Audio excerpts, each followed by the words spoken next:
Hello dear aspirants. അനന്ത IAS അക്കാഡമിയുടെ മറ്റൊരു PYQ spotlight എന്ന് പറയുന്ന സീരീസിലേക്ക് നിങ്ങൾ എല്ലാവരെയും ഒരിക്കൽ കൂടി സ്വാഗതം ചെയ്യുകയാണ്. നമ്മൾ മുന്നത്തെ ക്ലാസ്സുകളിൽ ചെയ്തിട്ടുണ്ടായിരുന്നത് പോലെ തന്നെ നമ്മൾ പ്രിലിംസ് റിലേറ്റഡ് ആയിട്ട് നമ്മൾ ഒരു 5 PYQs എടുക്കും.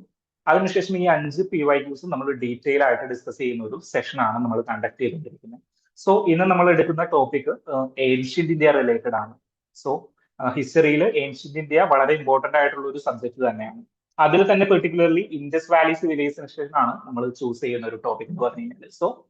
എന്റെ ഒരു എയിം എന്താണെന്ന് വെച്ച് കഴിഞ്ഞു കഴിഞ്ഞാൽ ഈ ഇൻഡസ് വാലി സിവിലൈസേഷൻ റിലേറ്റഡ് ആയിട്ടുള്ള ടോപ്പിക് പഠിച്ചു കഴിയുമ്പോൾ നിങ്ങൾക്ക് ഇൻഡസ് വാലി സിവിലൈസേഷൻ ടോട്ടലി ഒരു അണ്ടർസ്റ്റാൻഡിങ് കിട്ടുക. അതിനുശേഷം നിങ്ങൾ ഒരു മാക്സിമം ഒരു 1 hour മാത്രമേ ഈ ഇൻഡസ് വാലി സിവിലൈസേഷൻ എന്ന് പറയുന്ന ഒരു ടോപ്പിക്കിൽ ഫുള്ളി സ്പെൻഡ് ചെയ്യാനായിട്ട് പാടുള്ളൂ.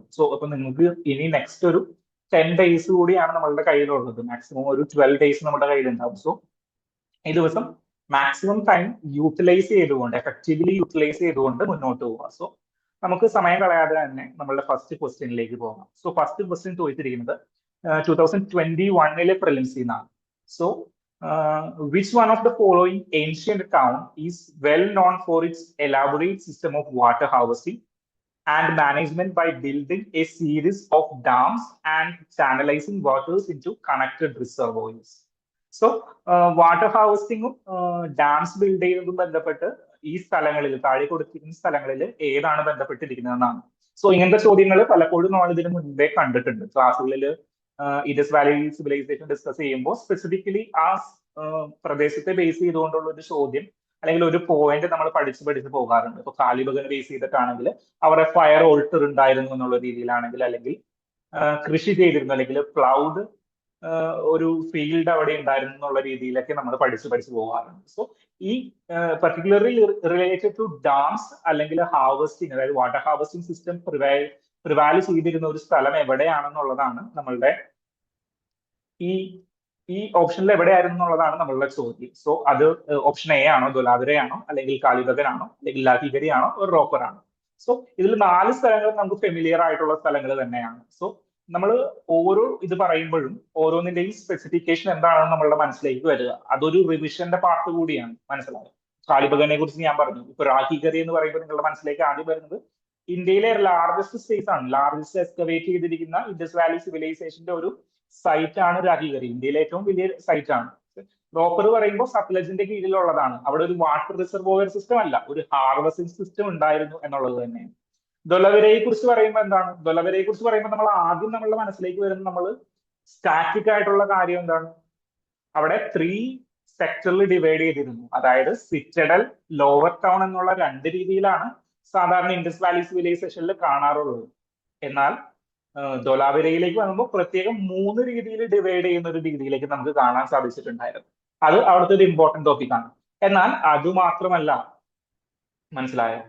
അതുമാത്രമല്ല, വാട്ടർ ഹാർവസ്റ്റിംഗിന്റെയും ഡാമിന്റെയും ചില എവിഡൻസ് കൂടി നമുക്ക് അവിടെ നിന്ന് കാണാൻ സാധിച്ചിട്ടുണ്ടായിരുന്നു എന്ന് പറയപ്പെടുന്നുണ്ട്. അതിൽ ഓപ്ഷൻ എ ആണ് ഇതിന്റെ ആൻസർ ആയിട്ട് വരുന്നത്. ഓക്കെ, ഓപ്ഷൻ എയിലേക്ക് നമുക്ക് എത്താൻ സാധിക്കും. സിംപിളി നമുക്ക് എലിമിനേറ്റ് ചെയ്യാൻ പറ്റുന്ന 2 ഓപ്ഷനുകളാണ് ബിയും സിയും. മനസ്സിലായോ? ബിയും സിയും നമുക്ക് സിംപിളി എലിമിനേറ്റ് ചെയ്യാം. എയും ഡിയിലുമാണ് നിങ്ങൾക്ക് സംശയം വരാനായിട്ട് സാധ്യതയുണ്ടാവും. ഡിയില് വാട്ടർ സ്പെസിഫിക് ആയിട്ട് പറയുന്നുണ്ട്. അതായത് സത്ലജിന്റെ കീഴിലുള്ള ഒരു സ്പേസ് ആയതുകൊണ്ട്, സത്ലജിന്റെ ബാങ്ക്സിൽ നിലനിൽക്കുന്ന ഒരു സ്പേസ് ആയതുകൊണ്ട് നമുക്ക് അങ്ങനെ ഒരു ചോദ്യത്തിലേക്ക് പോകാം എന്നുള്ള ഒരു ഓപ്ഷൻ ഉണ്ട്. പക്ഷെ കൺഫ്യൂസ് ചെയ്യിക്കാൻ വേണ്ടി മാത്രം നിങ്ങൾ ഇട്ടിരിക്കുന്നതാണ്. അത് വാട്ടർ റിസർവോയറുമായി ബന്ധപ്പെട്ടല്ല, ലൈക്ക് അവിടെ ഹാർവസ്റ്റിംഗ് റിലേറ്റഡ് ആയിട്ടാണ് കുറച്ചും കൂടി പ്രൊമിനന്റ് ആയിട്ട് ഉണ്ടായിരുന്നത് എന്ന് നമ്മൾക്ക് മനസ്സിലാക്കുക. അങ്ങനെ നമുക്ക് ഒരു 50-50 എത്തിക്കഴിഞ്ഞു കഴിഞ്ഞാൽ നമുക്ക് ഒരു ഡയറക്ട്ലി ടു ദോലാവരയിലേക്ക് എത്താനായിട്ട് സാധിക്കും. ഓക്കെ, അപ്പൊ നമുക്ക് നെക്സ്റ്റ് ക്വസ്റ്റ്യനിലേക്ക് പോവാം. നെക്സ്റ്റ് ക്വസ്റ്റ്യനിലേക്ക് പോയി കഴിഞ്ഞു കഴിഞ്ഞാൽ ഇതും സിമ്പിൾ ആയിട്ടുള്ള ഒരു ചോദ്യം തന്നെയാണ്. അതായത് സെക്കൻഡ് ക്വസ്റ്റ്യൻ എന്ന് പറഞ്ഞു കഴിഞ്ഞാൽ ഇതിൽ ഏതാണ് ഹാരപ്പൻ സിറ്റി അല്ലാത്തത് എന്നുള്ളതാണ് നമ്മൾ ചോദിച്ചുകൊണ്ടിരിക്കുന്നത്. ഇതില് ഏതാണ്? നമ്മൾ 3 വരെ നമ്മൾ ഇതിൽ കേട്ടിട്ടുണ്ടാവും. നമുക്ക് 2 ഉറപ്പായിട്ട് നമുക്ക് അറിയാവുന്ന 2 സിറ്റീസ് ആയിരിക്കും. ഒന്ന് ചാഹുദാരോ, 2 കോഗിജി എന്ന് പറയുന്നത്. സൊഹഗൗര എന്ന് പറയുന്നതും ദസാൽപൂർ എന്ന് പറയുന്നതുമാണ് നമുക്ക് ഡൗട്ട് വരാനായിട്ടുള്ള സാധ്യത. ഇതില് നമുക്ക് ഒന്നില്ലെങ്കിൽ ലൊക്കേഷൻ ഐഡന്റിഫൈ ചെയ്യാൻ പറ്റി കഴിഞ്ഞ് കഴിഞ്ഞാൽ നമുക്ക് കുറച്ചും കൂടി ഇതിൽ നമുക്ക് ഒരു ഗസ്സിംഗ് സ്കിൽ അല്ലെങ്കിൽ ഒരു എലിമിനേഷൻ ടെക്നിക്ക് നമുക്ക് ഇവിടെ അണ്ടർസ്റ്റാൻഡ് അല്ലെങ്കിൽ ആപ്ലിക്കബിൾ ആയിട്ടുണ്ട്. അതിൽ നമ്മൾ എയും ബിയും കട്ട് ചെയ്ത് കഴിഞ്ഞ് കഴിഞ്ഞാൽ ദെൻ സിയും ഡിയും ആണ് നമ്മുടെ കയ്യിലുള്ളത്. സോ ഇതിന് നമ്മൾ എങ്ങനെ ചെയ്യും? ദസാൽപൂർ എന്ന് പറയുന്നത് ആക്ച്വലി ഒരു ഹാരപ്പൻ സൈറ്റ് ആണ്. അത് ഒരു ന്യൂ കാൻഡിഡേറ്റിനെ സംബന്ധിച്ചിടത്തോളം ചിലപ്പോൾ അറിയണമെന്നില്ല. നമ്മൾ സ്ഥിരമായിട്ട് പഠിച്ചു പോകുന്നത് ലൈക്ക് ലൂനി, ധോലാവിര, കാലിബഗൻ, ബൻവാലി അങ്ങനെയുള്ള സ്ഥലങ്ങളിൽ ചിലപ്പോൾ ദസാൽപൂർ ചിലപ്പോൾ കേട്ടുന്നില്ല. പക്ഷെ ഒരു ലൊക്കേഷൻ സ്പെസിഫിക്കിലേക്ക് നമ്മൾ നോക്കിക്കഴിയുമ്പോൾ ഇങ്ങനെയുള്ള ഒരു സ്ഥലപ്പേര് ഏത് റീജിയനുമായിട്ടാണ് കുറച്ചുകൂടി കൂടുതൽ അടുത്ത് കിടക്കുന്നത് എന്ന് നമുക്ക് നോക്കാം. ലൈക്ക് സഹുഗൗറ എന്ന് പറയുന്ന ഒരു സ്ഥലം റിലേറ്റഡ് ആയിട്ട് ഏത് സ്ഥലങ്ങളിലേക്ക് വരാൻ പറ്റും? ഇപ്പോ ദസാൽപൂർ എന്ന് പറയുന്ന ഒരു സ്ഥലം mainly related to Indus valley region അല്ലെങ്കിൽ ഇന്ത്യയുടെ വെസ്റ്റ് സൈഡിലേക്കുള്ള ചില സ്ഥലപ്പേരുകളായിട്ട് കണക്ട് ചെയ്യാനായിട്ട് നമുക്ക് പറ്റുന്നുണ്ട്. ഇത് ഞാൻ ഇതില് ഇപ്പൊ ഒരു 2 ഓപ്ഷനിൽ സ്റ്റക്കായിട്ട് നിൽക്കുന്ന സ്റ്റുഡൻസിനെ ബേസ് ചെയ്തിട്ടാണ് ഇപ്പൊ പറയുന്നത്. അല്ലെങ്കിൽ ഇപ്പോൾ ദസാൽപൂർ എന്ന് പറയുന്ന ഒരു ഐഡിയ നിങ്ങൾക്ക് ഉണ്ടെങ്കിൽ നിങ്ങൾക്ക് ഡയറക്ട്ലി ആൻസർ ചെയ്യും. ഇതൊരു ബൗൺസർ ക്വസ്റ്റൻ ആയിട്ട് ഞാൻ മുൻ ക്ലാസ്സുകളിൽ പറഞ്ഞിരിക്കുന്ന പോലെ ഒരു ബൗൺസർ ക്വസ്റ്റൻ ആയിട്ട് ഇത് വരാവുന്നതാണ്. സിമ്പിളി ഒരു 1 മിനിറ്റ് 2 മിനിറ്റിൽ ആൻസർ ചെയ്ത് പോകാവുന്ന ഒരു സ്ഥലമാണ്. ഇല്ലെങ്കിൽ നമുക്ക് പേര് വെച്ചിട്ട് നമുക്ക് ഐഡന്റിഫൈ ചെയ്യാൻ പറ്റുമോ നോക്കുക. അതായത് നമ്മളുടെ കണ്ടന്റുകൾ അവിടെ ലിമിറ്റ് ആവുന്നെങ്കിൽ നമ്മൾ അവിടെ ആ ക്വസ്റ്റൻ നിർത്തിയിട്ട് പോവുകയല്ല ചെയ്യുന്നത്. പകരം നമുക്ക് എന്തറിയാം എന്നുള്ളതിലേക്ക് നമ്മൾ ആ ക്വസ്റ്റിനെ എത്തിക്കുക എന്നുള്ളതാണ്. മനസ്സിലാവും? സോ ഇങ്ങനെ ഒരു ഓപ്ഷൻ വരുമ്പോൾ ജസാൽപൂർ is related to something west സൈഡിലേക്ക് വരുന്ന നെയിമുകളെ പോലെ എനിക്ക് തോന്നുന്നുണ്ട്. സോ ഞാനിവിടെ ഒരു കാൽക്കുലേറ്റഡ് ഗസ് എടുക്കുകയാണ്. ഡി എന്ന് പറയുന്നത് ഇവിടെ കേൾക്കുന്നുണ്ട്. അതായത് ഒരു ഇൻഡസ് വാലി സിവിലൈസേഷനുമായി ബന്ധപ്പെട്ട ഒരു സൈറ്റ് ആണെന്ന് കാൽക്കുലേറ്റഡ് ഗസ് എടുത്തു കഴിഞ്ഞു കഴിഞ്ഞാൽ സിയിലേക്ക് എത്താം. സി മിക്കവരും കേട്ടിട്ടില്ലാത്തൊരു പേരായിരിക്കും. അതായത് സൊഹ്ഗൗറ എന്ന് പറയുന്നത് മൗര്യൻ ഇൻസൈറ്റിൽ വരുന്ന ഒരു പേരാണ്. ലൈക്ക് അവിടെ നിന്ന് നമുക്കൊരു ഇൻസ്ക്രിപ്ഷൻ കിട്ടിയിട്ടുണ്ട്. സോ അങ്ങനെയുമായി ബന്ധപ്പെട്ടുള്ള ഒരു പേരാണ്. സോ ഇത് ഇൻഡസ് വാലി സിവിലൈസേഷൻ പഠിക്കുന്നവർ എന്തായാലും സൊഹ്ഗൗറയെ കുറിച്ച് കേൾക്കാനായിട്ട് സാധ്യതയില്ല. അങ്ങനെ ഒരു പോസിബിലിറ്റി നമുക്ക് എടുക്കാം. അല്ലെങ്കിൽ നെയിമിന്റെ ഒരു പ്രൊനൗൺസിയേഷൻസ് നമ്മൾ മനസ്സിലാക്കിയതിന് ശേഷം അങ്ങനെ വേണമെങ്കിൽ നമുക്ക് എടുക്കാം. സോ ഇതൊരു ലൈക്ക് ഒരു ഹൈ ചാൻസ് ഓഫ് റിസ്ക് ഉള്ള ഒരു ക്വസ്റ്റൻ ആണ്. അപ്പോൾ നമ്മൾ ഒരു തേർഡ് റൗണ്ടിലേക്കൊക്കെ വരുമ്പോൾ നമുക്ക് അറ്റംപ്റ്റ് ചെയ്യാൻ പറ്റുന്ന ഒരു ചോദ്യമാണ്. നിങ്ങൾക്ക് അറിയാമെങ്കിൽ ഫസ്റ്റ് റൗണ്ടിൽ ചെയ്യാം. അല്ലെങ്കിൽ നമ്മളുടെ അറ്റംപ്റ്റുകളുടെ എണ്ണം നോക്കിയതിനു ശേഷം മാത്രം പിന്നീട് അറ്റംപ്റ്റ് ചെയ്യാൻ പറ്റാവുന്ന ഒരു ക്വസ്റ്റനും കൂടിയാണ്. ഓക്കെ, സോ നെക്സ്റ്റ് ക്വസ്റ്റിനിലേക്ക് നമുക്ക് മൂവ് ചെയ്യാം. മൂന്നാമത്തെ ക്വസ്റ്റ്യൻ ചോദിക്കുന്നത് എന്താണെന്ന് വെച്ച് കഴിഞ്ഞാൽ which of the following characteristics or characterise the people of the Indus valley civilisation. So 3 characteristics പറഞ്ഞിട്ടുണ്ട്. ഇതിൽ ഏതാണ് ഇൻഡസ് വാലി സിവിലൈസേഷനിലെ പീപ്പിള് ചെയ്തിട്ടുണ്ടായിരുന്നത് അല്ലെങ്കിൽ അവരുടെ ഒരു ക്യാരക്ടറിസ്റ്റിക്സ് ആയിട്ട് നമുക്ക് ഐഡന്റിഫൈ ചെയ്യാൻ പറ്റുന്നത് എന്നുള്ളതാണ് നമ്മൾ ഇവിടെ ചോദിച്ചുകൊണ്ടിരിക്കുന്നത്. അപ്പൊ ഒന്നാമത്തെ എന്ന് പറയുന്നത് they possessed great palaces and temples, അങ്ങനെയാണോ? അല്ലെങ്കിൽ രണ്ടാമത്തെ എന്ന് പറഞ്ഞു കഴിഞ്ഞാൽ they worshipped both male and female deities. മൂന്നാമത്തേത് എന്ന് പറഞ്ഞു കഴിഞ്ഞാൽ they employed horse drawn chariots in warfare. So ഈ 3 ഓപ്ഷൻ കണ്ടെത്തുമ്പോൾ ഞാൻ ആദ്യം തന്നെ എലിമിനേറ്റ് ചെയ്യുന്നത് തേർഡ് ഓപ്ഷൻ ആയിരിക്കും. എന്താണ് കാരണം? എന്താണ്? ഹോഴ്സ് ഇൻഡസ് വാലി സിവിലൈസേഷനിൽ ഇല്ല എന്നുള്ളത്. അതായത് ഇൻഡസ് വാലി സിവിലൈസേഷനിലുള്ള ആളുകൾക്ക് ഹോഴ്സിനെ അറിയാൻ പാടില്ലായിരുന്നു എന്നുള്ളത് ഇമ്പോർട്ടന്റ് ആയിട്ട് നമ്മൾ സ്റ്റാറ്റിക്കിൽ പഠിക്കുന്നതാണ്. അപ്പോൾ എനിക്ക് ഓപ്ഷൻ സി എനിക്ക് എലിമിനേറ്റ് ചെയ്യാം. മൂന്നാമത്തെ ഓപ്ഷൻ എനിക്ക് എലിമിനേറ്റ് ചെയ്യാം. ഇതില്ല. മനസ്സിലായോ? സോ അതിനുശേഷം വരുന്ന ഈ ആര്യൻ ഇൻവേഷന്റെ സമയത്ത് വരുന്ന ആളുകളാണ് ഹോഴ്സ് അവരുടെ ആയുധമാക്കി മാറ്റുന്നത്. അല്ലെങ്കിൽ അവർക്ക് ഹോഴ്സിനെ പരിചയമുള്ളത് ആണ് ഈ വാർഫെയറിൽ അവർക്ക് എഡ്ജ് ആയിട്ട് മാറുന്നത് എന്ന് നമ്മൾ പഠിച്ചിട്ടുണ്ട്. ക്ലാസ്സുകളിലെ ബേസിക് ഇൻഫോർമേഷൻ ആയിട്ട് നമ്മൾ പഠിച്ചിട്ടുണ്ട്. അപ്പൊ നമുക്ക് മൂന്നാമത്തെ ഓപ്ഷൻ എലിമിനേറ്റ് ചെയ്ത് കളയാം. സോ ഓപ്ഷൻ സി നമ്മൾ എലിമിനേറ്റ് ചെയ്ത് കളഞ്ഞു. ഓക്കെ, ഓപ്ഷൻ സി പോയി. ഇനി നമ്മുടെ കയ്യിൽ ഉള്ളത് എയും ബിയും ഡിയും ആണ്. അതായത് none of the statement given above is correct എന്നുള്ള ഒരു ഓപ്ഷനും കൂടി ഉണ്ട്. സോ അപ്പൊ നമുക്ക് എല്ലാ ഓപ്ഷനിലേക്കും പോവേണ്ടിയിരിക്കുന്നു. അങ്ങനെ ഒരു പോസിബിലിറ്റി കൂടി അവിടെ ഇട്ടിരിക്കുന്നതുകൊണ്ട് നമുക്ക് എല്ലാ ഓപ്ഷനിലേക്കും പോവേണ്ടതുണ്ട്. ഇപ്പൊ രണ്ടാമത്തെ ഓപ്ഷനിലേക്ക് വന്നു കഴിഞ്ഞ് കഴിഞ്ഞാൽ the worship both male and female deities ഉണ്ടോ? ഇപ്പൊ ഞാൻ ചിന്തിച്ചു ഞാൻ പഠിച്ചത് എന്തൊക്കെയാണ്. ഞാൻ പഠിച്ച കാര്യങ്ങളിൽ ഒന്ന് പ്രോട്ടോസിതയെ കുറിച്ച് ഞാൻ പഠിച്ചിട്ടുണ്ട്. അല്ലെങ്കിൽ നമ്മളുടെ ഒരു മെയിൽ ഡൈറ്റിയും ഒരു ഫീമെയിൽ ഡൈറ്റിയും ഐഡന്റിഫൈ ചെയ്യണം. ഒന്ന് പ്രോട്ടോസിതയെ ഞാൻ ഐഡന്റിഫൈ ചെയ്തു. പശുപതി മഹാദേവ എന്ന് പറയുന്ന നമ്മൾ ക്ലാസ്സുകളിൽ സ്റ്റാറ്റിക് ജി കെയിൽ പഠിക്കുന്ന പശുപതി മഹാദേവ. രണ്ടാരാണ്? ഒരു ഫീമെയിൽ ഡൈറ്റ് ഞാൻ ഐഡന്റിഫൈ ചെയ്തേ. ഞാൻ ത്രിഭംഗ പോസ്റ്റർ പഠിച്ചിട്ടുണ്ട്. മദർ ഗോഡസിനെ പഠിച്ചിട്ടുണ്ട്. മദർ ഗോഡസിനെ ചാഹുദാരോ റീജിയനിൽ നിന്നും ഹാരപ്പ റീജിയനിൽ നിന്നും ഇങ്ങനെയുള്ള പല റീജിയനിൽ നിന്നും കിട്ടിയിട്ടുള്ള മദർ ഗോഡസിന്റെ ഇമേജ് കിട്ടിയിട്ടുണ്ട്. അപ്പോൾ ഞാൻ ആ സെക്കൻഡ് പോയിന്റ് വാലിഡേറ്റ് ചെയ്യാണ്, മനസ്സിലായോ? They worship both male and female deities. Okay, അപ്പോ എനിക്ക് രണ്ടുള്ള ഒരു ഓപ്ഷൻ മതി, മനസ്സിലായോ? രണ്ടുള്ള ഒരു ഓപ്ഷൻ. ഇനിയുള്ളത് ഡി ഓട്ടോമാറ്റിക്കലി എലിമിനേറ്റ് ആയി പോവുകയാണ്. None of the above statement അല്ല, എബോവ് സ്റ്റേറ്റ്മെന്റ് ഒന്നും കറക്റ്റ് അല്ല എന്നല്ല, രണ്ട് കറക്റ്റ് ആണ്. സോ ഇനി യുദ്ധം എയും ബിയും തമ്മിലാണ്, അതായത് രണ്ട് മാത്രമാണോ ഒന്നുണ്ടോ? They possess great palaces and temples, അങ്ങനെയുണ്ടോ? ഹാരപ്പൻ ആർക്കിടെക്ചറിനെ കുറിച്ച് നമ്മൾ ഡീറ്റെയിൽ ആയിട്ട് സ്റ്റഡി ചെയ്യുമ്പോൾ നമ്മൾ 3 സ്റ്റോറീഡ് ബിൽഡിംഗ് അവർ പണിതിട്ടുണ്ട്, അങ്ങനെയുള്ള കാര്യങ്ങൾ പണിതിട്ടുണ്ടെങ്കിലും ഒരു പാലസസ്, ഗ്രേറ്റ് പാലസസ് ആൻഡ് ടെമ്പിൾസിനെ നമ്മൾ എവിടെയെങ്കിലും കാണുന്നുണ്ടോ? നമ്മൾ പഠിച്ചിരിക്കുന്നത് ഇതൊരു സെക്യുലർ സിവിലൈസേഷൻ ആണെന്നുള്ളതാണ്, അതായത് റിലീജിയസിന്റെ എലമെന്റ്സ് നമുക്കൊന്നും കണ്ടെത്താനായിട്ട് സാധിച്ചിട്ടില്ല, മനസ്സിലായോ? പാലസ് ഉണ്ടാവുക എന്ന് പറഞ്ഞു കഴിഞ്ഞാൽ എന്താണ് അർത്ഥം? അവിടെ ഉദ്ദേശിക്കുന്നത് എന്താണ്? അതായത് 3 സ്റ്റോറീഡ് ബിൽഡിങ്ങുകൾ ഉണ്ടായിരുന്നു എന്നല്ല ചോദിക്കുന്നത്. പർട്ടിക്കുലർലി പാലസ് ഉണ്ടാവുക എന്ന് പറഞ്ഞു കഴിഞ്ഞാൽ അവിടെ രാജാവ് ഉണ്ടായിരുന്നു എന്നുള്ളതാണ്, അല്ലെങ്കിൽ രാജാവുമായി ബന്ധപ്പെട്ട എന്തെങ്കിലും സ്ഥാനങ്ങൾ അവിടെ ഉണ്ടായിരുന്നു. അങ്ങനെ എന്തെങ്കിലും സ്ഥാനങ്ങൾ കണ്ടെത്താനായിട്ട് സാധിച്ചിട്ടുണ്ടോ? ഇല്ല. ഒരു ഈഗാലിറ്റേറിയൻ സിവിലൈസേഷൻ ആണ് എന്ന് നമുക്ക് ഇൻഡസ് വാലി സിവിലൈസേഷനെ വിളിക്കാം. അവിടെ ഒരു സെക്യുലർ സിവിലൈസേഷൻ ആണ് എന്ന് നമ്മൾ പറഞ്ഞിട്ടുണ്ട്. സോ ഇതൊരു കൺസെപ്ച്വൽ നോളജ് ആണ്, അല്ലെങ്കിൽ നമ്മൾ പഠിച്ച കാര്യം ആപ്ലിക്കബിൾ ചെയ്യാനായിട്ടുള്ള ഒരു ഓപ്ഷൻ ആണ് ഓപ്ഷൻ എ. രണ്ടും മൂന്നും നമുക്ക് സ്റ്റാറ്റിക് നോളജ് വെച്ച് എലിമിനേറ്റ് ചെയ്യാൻ പറ്റി കഴിഞ്ഞാലും എയും ബിയിലേക്കും ചുരുങ്ങുന്ന ഒരാളെ സംബന്ധിച്ചിടത്തോളം പുള്ളിയുടെ കൺസെപ്ച്വൽ നോളജ് ഇവിടെ അപ്ലൈ ചെയ്യുക എന്നുള്ളതാണ് ഈ ചോദ്യം കറക്റ്റ് ആക്കാനായിട്ടുള്ള ഏക മാർഗം. സോ നമുക്ക് അങ്ങനെ ചിന്തിച്ചു കഴിഞ്ഞു കഴിഞ്ഞാൽ ഒന്നും നമുക്ക് എലിമിനേറ്റ് ചെയ്യാൻ സാധിക്കും. സോ നമുക്ക് ഓപ്ഷൻ ബിയിലേക്ക് നമ്മുടെ ഇത് ലിമിറ്റ് ചെയ്യാനായിട്ട് സാധിക്കും. സോ ഇതിന്റെ ആൻസർ ഓപ്ഷൻ ബി ആണ്. ഓക്കെ, സോ നമുക്ക് നെക്സ്റ്റ് ക്വസ്റ്റ്യനിലേക്ക് പോകാം. Option B. ദെൻ ഫോർത്ത് ക്വസ്റ്റ്യനിലേക്ക് റിലേറ്റ് ചെയ്ത് വരുമ്പോൾ, regarding the Indus Valley civilization, consider the following statement. It was predominantly a secular civilization and the religious elements, though present, did not dominate the scene. So the second statement എന്ന് പറഞ്ഞു കഴിഞ്ഞാൽ, during this period, cotton was used for manufacturing textiles in India. എന്താണ്? രണ്ട് positive സ്റ്റേറ്റ്മെന്റുകളാണ്.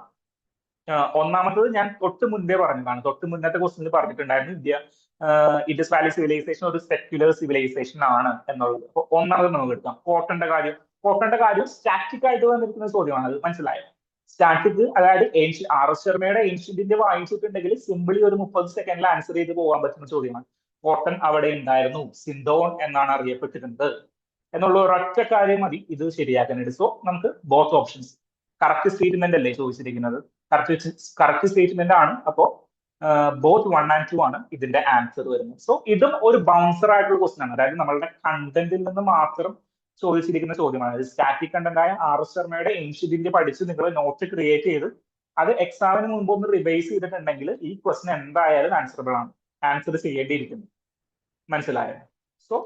So നമ്മൾ അഞ്ചാമത്തെ ക്വസ്റ്റിലേക്ക് പോകുമ്പോൾ, അഞ്ചാമത്തെ ഒരു മാച്ച് ദ ഫോളോയിങ് ആണ്. ഒരു 2000 കാലഘട്ടങ്ങളിൽ മാച്ച് ദ ഫോളോയിങ് ആയിട്ട് ഒരുപാട് ചോദ്യങ്ങൾ ചോദിക്കാനായിട്ടുണ്ടായിരുന്നു. സോ ഇമ്പോർട്ടന്റ് ഏൻഷ്യൻ സൈറ്റുകൾ നമ്മൾ കൊടുത്തിട്ടുണ്ട്, അതിന്റെ ഒരു ക്യാരക്ടറിസ്റ്റിക്സ് ഫീച്ചേഴ്സ് നമ്മൾ കൊടുത്തിട്ടുണ്ട്. സോ അത് കണക്ട് ചെയ്യുക എന്നുള്ളതാണ്.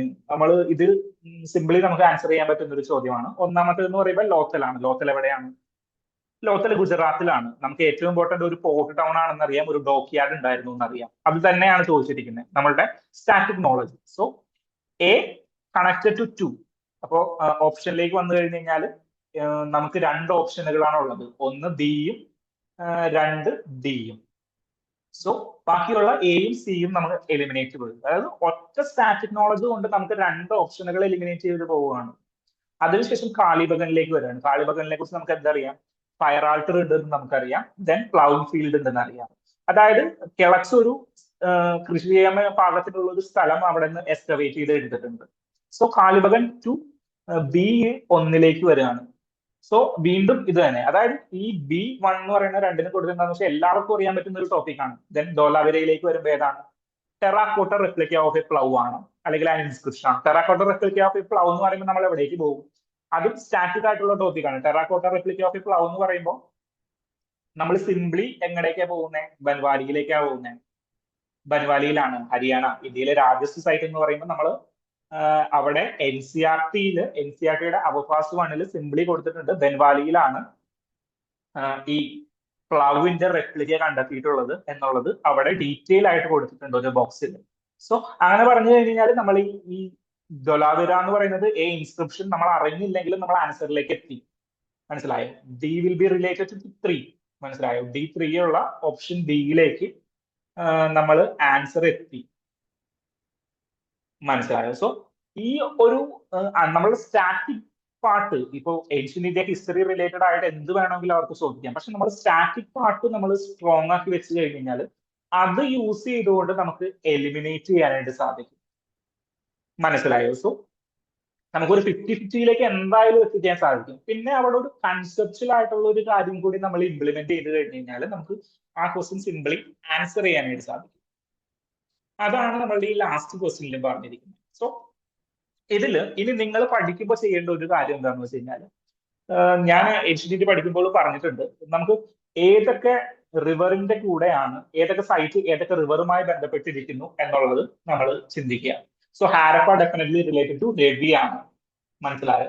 ദെൻ മോഹൻജിദാരോ ശാന്തുദാരോ ഇൻഡസിന്റെ തീരത്താണ് ഇത് വരുന്നത്. ലോഥൽ എന്ന് പറഞ്ഞു കഴിഞ്ഞാൽ എവിടെയാണ്? ലോഥൽ ഗുജറാത്തിലാണ്. ഗുജറാത്തിലെ പോർട്ട് ടൗൺ ആണ് ലോഥൽ എന്നറിയപ്പെടുന്നത്. ഭഗോവ റിവർ നമ്മളുടെ സബർമതി ഉണ്ടല്ലോ, സബർമതി ആശ്രമമൊക്കെ ഇരിക്കുന്ന സബർമതി റിവറിന്റെ ഒരു കൈവഴിയായിട്ട് അറിയപ്പെടുന്ന ഒരു റിവറാണ് ഭഗോവ റിവർ. അപ്പൊ ലോഥൽ മറക്കരുത്, ഭഗോവയാണ്. കാളിബഗൻ എന്ന് പറയുന്നത് എവിടെയാണ്? കാളിബഗൻ രാജസ്ഥാനിലാണ്. രാജസ്ഥാൻ എന്ന് പറയുമ്പോൾ ടോപ്പിൽ ഏത് റിവറാണ്? ഗഖാർ റിവറാണ്. ഗഖാർ റിവറിന്റെ ഒരു പ്രത്യേകത എന്താണ്? ഗഖാർ ഒരു സിയുമായിട്ട് കണക്ട് ചെയ്യുന്നില്ല, അങ്ങനത്തെ ഒരു റിവറാണ് ഗഖാർ റിവർ. ബൻവാലി എന്ന് പറയുന്നത് ഹരിയാനയിലാണ്. അതായത് ഹരിയാന റീജിയനിൽ നിന്ന് ഉത്ഭവിച്ചുകൊണ്ട് രാജസ്ഥാൻ എത്തുമ്പോഴേക്കും എൻഡ് ചെയ്യുന്ന ഒരു റിവറാണ് ഈ ഗഖാർ റിവർ. അപ്പോൾ ഇതിന്റെ ഒരു ജോഗ്രഫിക്കൽ ലൊക്കേഷൻ അറിഞ്ഞു കഴിഞ്ഞു കഴിഞ്ഞാൽ നമുക്ക് ഈ സ്ഥലങ്ങളെല്ലാം കണക്ട് ചെയ്യാനായിട്ട് സാധിക്കും. ഒന്നില്ലെങ്കിൽ നിങ്ങൾ റിവറിന്റെ ജോഗ്രഫിക്കൽ ലൊക്കേഷൻ ഐഡന്റിഫൈ ചെയ്യുക, അല്ലെങ്കിൽ സൈറ്റിന്റെ ജോഗ്രഫിക്കൽ ലൊക്കേഷൻ ഐഡന്റിഫൈ ചെയ്തിട്ട് ഏത് റിവർ ആയിരിക്കാം ആ സൈഡിൽ ഉണ്ടാവുക എന്നുള്ളത് നിങ്ങൾ ഓർത്തു വെക്കുക. മനസ്സിലായോ? അപ്പോൾ കാളിബഗനും ബൻവാലിയും ഒരേ റിവറിന്റെ കീഴിലാണ് എന്നുള്ളത് ഓർത്തു വെക്കുക. പിന്നെ ദൊലാവിര എന്ന് പറഞ്ഞു കഴിഞ്ഞാൽ ലുനിയുടെ കീഴിലാണ്. ദൊലാവിര എവിടെയാണ് സ്ഥലം വരുന്നത്?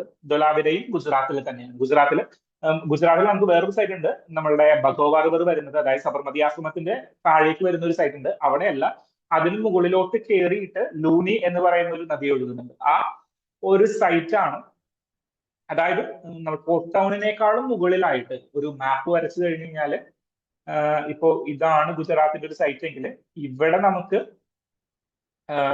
ലോഥൽ വന്നു കഴിഞ്ഞു കഴിഞ്ഞാല് ഏകദേശം ഇവിടെയൊക്കെ ആയിട്ട് ഈ ഒരു ഏരിയയിലേക്കായിരിക്കും ലുനി നദി ഒഴുകുന്നത്. മനസ്സിലായോ? അപ്പൊ അതിനോട്ട് റിലേറ്റ് ചെയ്തിട്ടുള്ള ഒരു സ്ഥലമാണ് ദൊലാവിര ഇൻ ഗുജറാത്ത്. എക്സാക്ട്ലി ഇങ്ങനെയല്ലാന്നല്ല, ഇതിന് മുകളിലായിട്ടാണ് വരുന്നത് എന്നുള്ളതാണ് ഞാൻ ഇവിടെ ഉദ്ദേശിച്ചിരിക്കുന്നത്. മനസ്സിലായോ? സോ അവിടെ ലുനിയുടെ തീരത്താണ് ദൊലാവിര എന്ന് പറയുന്ന ഒരു ടൗൺ ഉള്ളത്.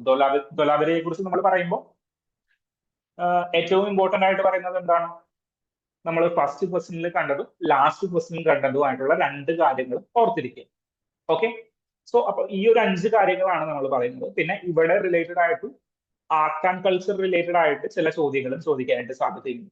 സോ നമുക്ക് സ്റ്റാറ്റിക് ആയിട്ടുള്ള കാര്യങ്ങൾ മാത്രം നമ്മൾ ഈ ഒരു ലാസ്റ്റ് 10 to 12 ഡേയ്സിൽ നമ്മൾ കവർ ചെയ്ത് പോവുക. കൂടുതൽ കണ്ടന്റുകളെക്കാൾ കൂടുതൽ കൺസെപ്ച്വൽ ക്ലാരിറ്റിയിലേക്ക് നിങ്ങൾ പോകാനായിട്ട് നോക്കുക. സോ ഏൻഷ്യന്റ് ഇന്ത്യക്കൊന്നും നമ്മൾ അധികം ടൈം കൊടുക്കാനായിട്ട് നിങ്ങൾ നിൽക്കരുത്.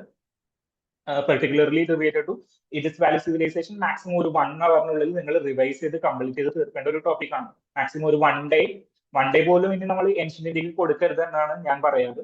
സോ നമുക്ക് ചോദ്യങ്ങൾ എക്സ്പെക്ട് ചെയ്യാനായിട്ടുള്ള ഒരു ഏരിയ ആണ് ഏൻഷ്യന്റ് ഇന്ത്യ. ഒരു 5 ക്വസ്റ്റ്യൻസ് വരെ നമുക്ക് എക്സ്പെക്ട് ചെയ്യാം. സോ അതിൽ നമുക്ക് ക്രാക്ക് ചെയ്യാൻ പറ്റുന്ന ഒരു 3 to 4 ക്വസ്റ്റ്യൻസ് ഉണ്ടാവും. സോ അത് കണ്ടെത്തുക, അത് നമ്മളുടെ സ്റ്റാറ്റിക് ജികെയുമായി കമ്പൈൻ ചെയ്തുകൊണ്ട് പഠിക്കുക, ഒരു കൺസെപ്ച്വൽ ക്ലാരിറ്റി ഉണ്ടാക്കുക എന്നുള്ളതാണ് നമ്മൾ ഈ ഒരു ടോപ്പിക്കിൽ ചെയ്യേണ്ട ഏറ്റവും വലിയ കാര്യം. സോ ഇതോടുകൂടി നമ്മുടെ ക്ലാസ് വൈൻഡ് അപ്പ് ചെയ്യാണ്. Thank you.